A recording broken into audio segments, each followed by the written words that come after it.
Hi guys, Josh here, aka Beards and Books, and if you couldn't tell by the thumbnail, I am doing a review of A Monster Calls by Patrick Ness. Hope you enjoy.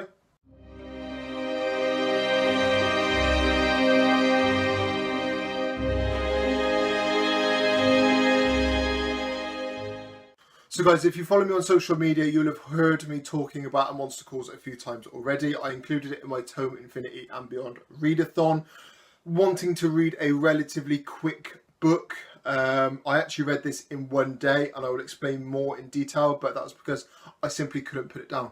It was just beautiful. So for those of you that don't know, A Monster Calls is I suppose you'd say kind of a novella or a short story by Patrick Ness. I say that because it is 220 pages, but the way it's spaced out and with how big the margins are on each page, it's really short in honesty. It's fucking beautiful. So the original story to A Monster Calls was written by an author called Sia Dowd. Apologies if I'm butchering that, but I think it's an Irish name. She sadly lost her battle with breast cancer before the story could be finished. And once she passed and her estate were kind of sorting through her things, they contacted Patrick Ness to ask if he would be interested in writing his own version of A Monster Calls, following the initial story and guidelines set by Sia Dowd.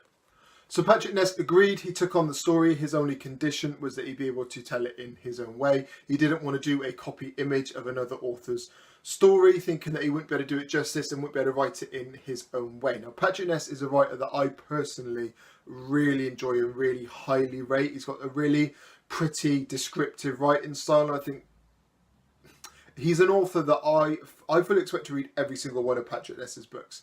He's just one of those authors that I think hits something within me that makes me want to read more. And I'm sure we've all got that one author that makes us feel like that. But oh, that man can write. So getting back on track. So we follow a family with a young boy called Connor.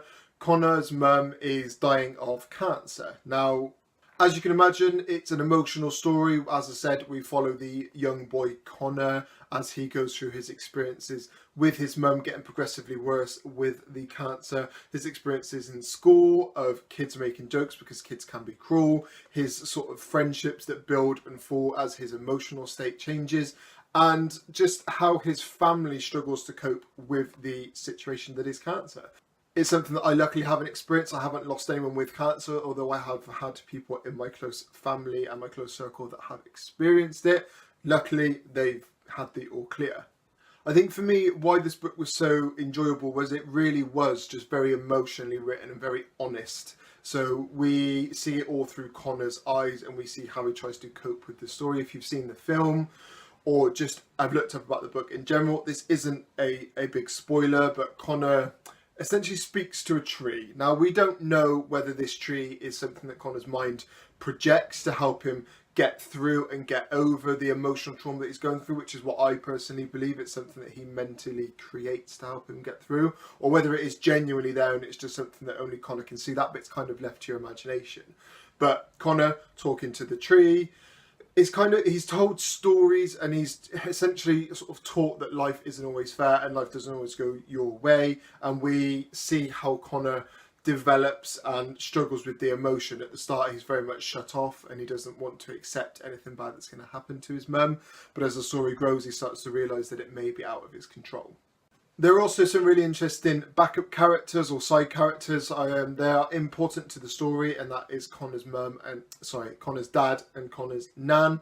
They get probably the least page time out of any characters, but they are done very well. The nan especially, I found, had a really good character arc considering how good and how short of a story it was.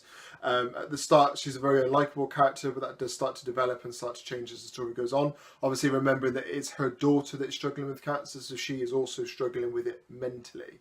Overall, it's really tough to talk about this one without going into spoilers, and I'm definitely not going to do that, but let me just say to you, the ending to this had me in tears, and I have no problem admitting that as a fully grown, big bearded man.